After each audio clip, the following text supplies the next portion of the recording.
पारिवारिक कलहर करुण परिणति निज शाशु को पनिकी हाणीदेला बहु एपरी एक अभावन घटना घटी बालेश्वर जिला भोगराई थाना अधीन पथरघटा गाँव में एही गाँवर शंकर बारिक स्त्री शिवानी बारिक कौनसी कारण उत्क्षिप्त होई हठात 65 वर्षिया वृद्धा शाशु को पनिकी बारंबार आक्रमण करथिले। तेणु तांको शरीरर विभिन्न स्थान रे कटि जाई से लहुलुहाण हेबा परे तांको प्रथमे जलेश्वरपुर परे बालेश्वर एवं परे कटक बड़ मेडिकल को स्थानांतरित करा जाईछि। एपटे स्वामी शंकर अभियोग मूले भोगराई पुलिस बहु शिवानी को गिरफ्त करी तदंत आरंभ करिसंती।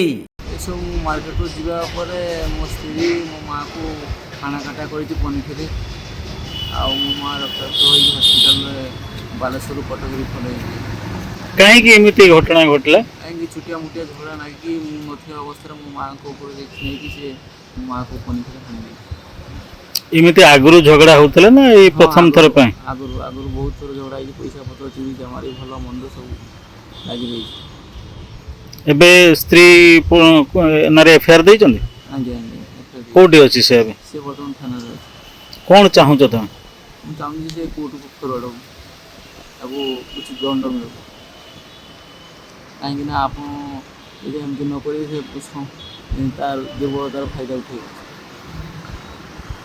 से आगुरु एमती किछि इंसिडेंट करिछि। हाँ करी कोन गाड़ी को डेही करथिले रानी बुझिकी आउ दुईर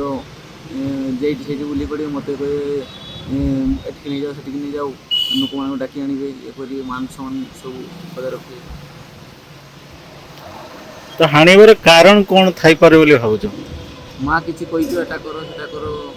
कि एटा सफाई नहीं सेटा सफाई नहीं जेकोसी गोटे कि मुझे से मुहूर्त घर पाखे थी कि नहीं तो कि उसी जगह ने एटा कर दियो जहाँ भी हो। बालेश्वर जिला भोगराई चंदन कुमार दास रिपोर्ट कोणार्क लाइव।